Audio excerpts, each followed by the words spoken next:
everyone, this is Lakshya Mittal. Welcome to my channel Go and Code. So in this video we'll be discussing puzzle 17 of the logical based puzzle series, and this problem is a very famous problem which you might have played जब बचपन में आप छोटे थे. तो एक वो bishops और कुछ बिशप्स वाला गेम होता था जिसके अंदर 3 लोग होते थे और 3 राक्षस होते थे. तो उनको ये अच्छे लोग हैं, ये राक्षस होते थे. तो बोर्ड के दूसरे किनारे उनको पहुंचाना होता था और कुछ कंडीशंस दी होती थी कि ये बिशप इसको खा जाएगा या मतलब ऐसा कुछ तो था. तो वो आपने खेला होगा, बहुत पुरानी बात है यार, 2007-2006 की जब मैं खेला करती थी वो चीज़. तो अभी वैसा ही ये प्रॉब्लम है, मतलब अब बड़े हो गए हैं तो बिशप की जगह ये farmer, goat, wolf and cabbage कर दिया. तो बेसिकली क्या है, हमारा प्रॉब्लम में क्या दिया है कि हमारे पास एक बोट है, ठीक है, एक बोट है और यहाँ पे लैंड है. This is R land and this is R land. तो अब ये सी है और सी के अंदर बोट हमारी खड़ी हुई है, ठीक है. और हमें 3 लोगों को क्रॉस कराना है. 3 कौन है? एक तो गोट है, एक कैबेज है और एक है वुल्फ. और हमारे पास फार्मर दिया हुआ है और बिना फार्मर के बोट नहीं चल सकती. तो फार्मर हमेशा बोट के अंदर बैठा रहता है, ठीक है. तो फार्मर के बिना बोट नहीं चल सकती. तो हमें कंडीशन क्या दी है कि आप मुझे बताओ कि सर्वाइवल ऑफ द फिटेस्ट, वो ही देख लेते हैं. तो गोट खाती है कैबेज को और वुल्फ खाती है गोट को. वुल्फ क्या है, गोट लिख दिया मैंने यहाँ पे. तो बेसिकली वुल्फ खाती है गोट को, गोट खाती है कैबेज को. वुल्फ और कैबेज का कोई रिलेशन नहीं है बिकॉज वुल्फ कार्निवोरस है, वो नहीं खाती कैबेज को, वो हर्बीवोर्स नहीं है. तो अब अगर हमने इन दोनों को अकेले छोड़ दिया तो गोट कैबेज को खा जाएगी. फार्मर की प्रेजेंस में ये आपस में एक दूसरे को नहीं खा सकते, लेकिन अगर ये गोट और कैबेज को अकेले छोड़ दिया तो ये खा जाएगी. और वुल्फ और गोट को खाली अकेले छोड़ दिया तो वुल्फ गोट को खा जाएगी. अब हमें ऐसा तो नहीं करना, तीनों को वहाँ पे सही सलामत पहुँचाना है. तो अब हम क्या करते हैं, सोचते हैं कि क्या कर सकते हैं. तो अगर मान लो हम कंसिडर करते हैं कि कैबेज को हम दूसरी तरफ भेजते हैं. कैबेज को अगर हम, तो यहाँ पे गोट और वुल्फ बचेगी. तो अब गोट और वुल्फ बचेगी तो यार ये तो नहीं पॉसिबल है, दिस इज़ रॉन्ग. अगर हम वुल्फ को उस तरफ पहुँचा दें तो गोट और कैबेज बचेगी, ये भी गलत है. लेकिन अगर हम गोट को उस तरफ पहुँचा दें तो हमारी बचेगी कैबेज और वुल्फ, ये हमारा सही है, ठीक है. तो अब हमारा क्या है कि यहाँ पे मैं यहाँ पे लिख देती हूँ. अगर कैबेज इधर है और वुल्फ इधर है, this is the other side, this is the first side. और ये कैबेज है, ये गोट इधर चली गई और ये बीच में बोट है. तो अब हम क्या करते हैं, अब हम देखते हैं कि गोट को फार्मर ने इधर छोड़ दिया. अब हम क्या करेंगे कि नेक्स्ट स्टेप में फार्मर वापस इधर आता है. अब वो चूज़ करता है कि मैं कैबेज को लेके जाऊँ या वुल्फ को लेके जाऊँ. अब वो कंफ्यूज हो जाता है कि मैं किसको लेके जाऊँ. तो अब वो क्या करता है कि वो वुल्फ को लेके जाता है, ठीक है. अब वो वुल्फ को लेके गया इधर, तो अब यहाँ पे हो गया वुल्फ और गोट. तो अब वुल्फ और गोट तो साथ नहीं रह सकते, तो वो एक काम करता है कि वुल्फ को तो वहाँ छोड़ आता है और गोट को इधर ले आता है वापस, ठीक है. अब इधर ले गया तो कैबेज और गोट बचे. अभी एक दूसरे को नहीं खाएंगे बिकॉज फार्मर उनके साथ में है, जब अकेला छोड़ते हैं तभी खाता है. तो अभी क्या है कि कैबेज और गोट एक साथ में है. तो हम एक काम करते हैं, अब कैबेज को उधर ले जाते हैं. तो कैबेज को उधर ले गए तो वुल्फ और कैबेज एक साथ आ गए. तो अब ये एक दूसरे को नहीं खा सकते, मतलब कैबेज तो ऑब्वियसली क्या ही खाएगी, वुल्फ नहीं खाएगी कैबेज को बिकॉज उसको पसंद नहीं है वो चीज़. तो अब फार्मर वापस आता है, गोट को ले जाता है. अब गोट उधर चली गई. तो ये इन तीनों ने अपना रास्ता पार कर लिया है और अब फार्मर भी इनके साथ है. तो ये आपस में एक दूसरे को नहीं खा सकती. ये आपस में एक दूसरे को तभी खाती हैं जब ये अकेली होती हैं. तो मतलब डरते हैं ये फार्मर से ऑब्वियसली. तो इस वजह से इस तरीके से हम इस प्रॉब्लम को सॉल्व कर सकते हैं. एक और मेथड है विच इज़ डाइक्स्ट्राज एल्गोरिथम. तो अगर आपको कोड करना है इस पर्टिकुलर सोल्यूशन को तो आप वो चीज़ कर सकते हो. तो बेसिकली उसके अंदर हम क्या करते हैं, ग्राफ बनाते हैं which is weighted undirected graph. तो हम क्या करते हैं, ये हमारी डेस्टिनेशन है और सॉरी ये हमारा सोर्स है और ये हमारी डेस्टिनेशन है. एंड डेस्टिनेशन का स्टेट ये है कि तीनों बंदे वहाँ पे सही सलामत पहुँच गए हैं. चलो कलर चेंज कर लेते हैं, रेड कलर मुझे अच्छा नहीं लग रहा. तो हम बहुत सारे पाथ्स बनाते हैं. तो अब हम पाथ बनाते हैं कि ये वुल्फ है. अब अगर हम वुल्फ को उस किनारे ले गए तो हमारे पास गोट और कैबेज इस तरफ बची. तो वो पाथ पॉसिबल नहीं है, तो हम एक काम करते हैं यहाँ पे इनफाइनाइट लगा देते हैं, मतलब इनफाइनाइट का मतलब है this path is not possible.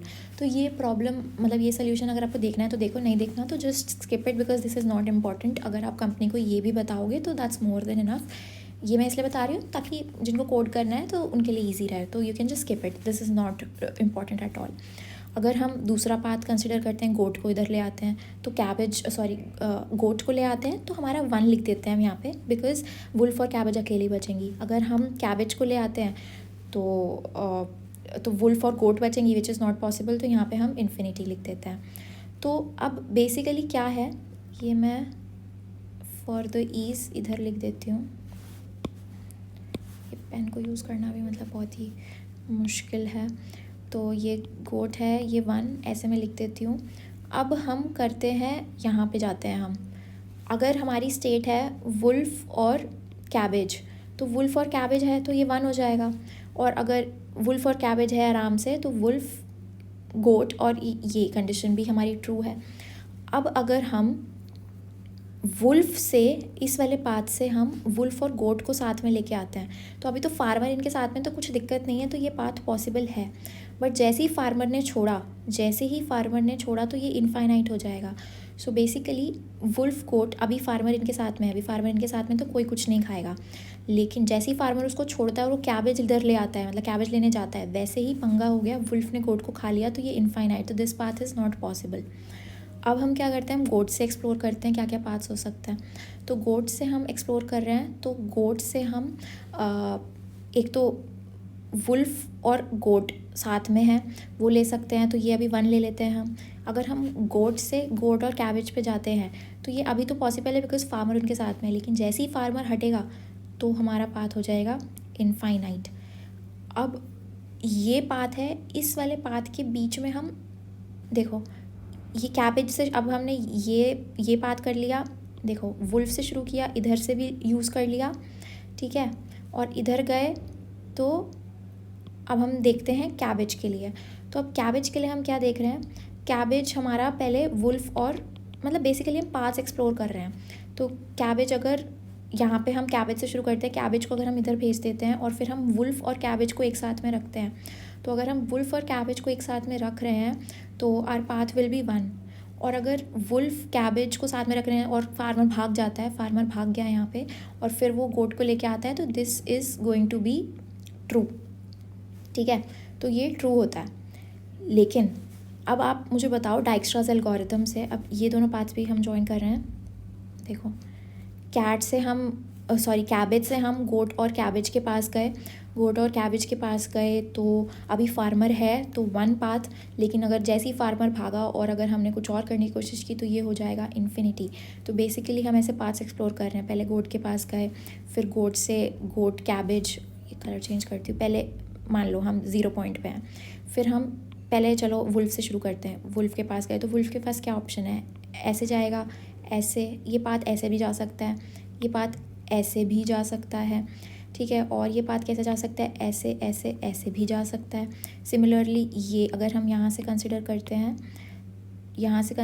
तो ये तो सीधा सीधा चला जाए, सीधा सीधा नहीं गया तो ये ऐसे चला जाए, और क्या पाथ्स पॉसिबल हैं, ऐसे ऐसे ऐसे चला जाए। तो कोई भी पाथ हम सिमिलरली इसको भी कैबेज से शुरू करते हैं, तो कोई भी पाथ हमें बेसिकली पाथ्स डिफाइन करना है, और इनफाइनाइट पाथ मीन्स कि वो पाथ इज़ नॉट पॉसिबल। तो अभी जो हमारा आंसर है वो कैसे आएगा, अब जो हमारा आंसर है वो हमने गोट वाला पाथ चूज़ किया था, याद है आपको, हम पहले गोट को उधर लेके गए थे। अब हम गोट को उधर लेके गए तो 1 है, ये 1 दिया हुआ है यहाँ पे। अब अगर हम गोट को उधर लेके गए और फिर उसके बाद हमने क्या किया कि वुल्फ को उधर लेके गए, ठीक है, अब वुल्फ को उधर लेके गए, फिर हमने क्या किया, अभी फार्मर इनके साथ में है तो ये पाथ 1 है। अब हमने क्या किया, वुल्फ को अकेला छोड़ दिया, गोट को वापस ले आए, फिर उसके बाद हमने क्या किया, गोट उधर ही है और वुल्फ और कैबेज को एक साथ में कर दिया, गोट उधर है, लेकिन अब फार्मर उधर गया दोबारा और वुल्फ, कैबेज और गोट को एक साथ में ले आया। So this is our path, देख रहे हो 1 1 1 है, कोई भी इनफाइनाइट पाथ नहीं आया। तो हम डाइक्स्ट्रास एल्गोरिथम से कर सकते हैं, जो भी शॉर्टेस्ट आंसर आएगा, shortest answer in this case will be 1, पहले इधर गया, फिर उसके बाद अनदर 1, फिर 2, 3, 4, 5, तो हमने 5 स्टेप्स में हमारा आंसर निकाल दिया। आप यहाँ पे भी देख सकते हैं कि पहले मैं एक बार फिर से ड्रॉ करती हूँ। पहले हमारा गोट को इधर लेके गए, ठीक है, तो ये फर्स्ट स्टेप हो गया। फिर उसके बाद हमने क्या किया, हम वुल्फ के पास लेके गए, वुल्फ को सॉरी इधर गोट के पास लेके गए, फिर हम गोट को वापस ले आए, तो ये थर्ड स्टेप हो गया। फिर उसके बाद हम कैबेज उधर लेके गए, फिफ्थ स्टेप, और फिर उसके बाद हम गोट को वापस उधर ले आए, तो ये हो गया फिफ्थ स्टेप। तो ये 5 स्टेप में हमारा आंसर आ गया। अब आप खुद देखो कि पहले गोट को लेके गए, फिर उसके बाद वुल्फ और गोट को साथ में रखा, लेकिन साथ नहीं रख सकते थे तो गोट को हम वापस लेके आए और वुल्फ को अकेला रखा, और फिर वुल्फ और कैबेज को साथ में लेके आए, and then finally we brought wolf, goat and cabbage together, and this is how our question is done. समझ आ गया हो तो जस्ट टाइप कि मेरे को समझ आ गया है, and if you haven't then just type your comments. मैंने काफ़ी कोशिश की इसको समझाने के लिए, अभी भी समझ नहीं आया है तो जस्ट लेट मी नो। तो ये क्वेश्चन हम डाइक्स्ट्राज एल्गोरिथम से कर सकते हैं। तो ये जिन्होंने ग्राफ पढ़े होंगे, ग्राफ थ्योरी की होगी, उन लोगों को वो आराम से आ गया होगा, और नहीं आता है तो कोई बात नहीं, ये समझ आपको ये तो आराम से समझ आ ही गया होगा, I am sure about this. तो that was it for this video. Hope to see you in the next one soon. Till then, stay happy, stay safe. Bye bye.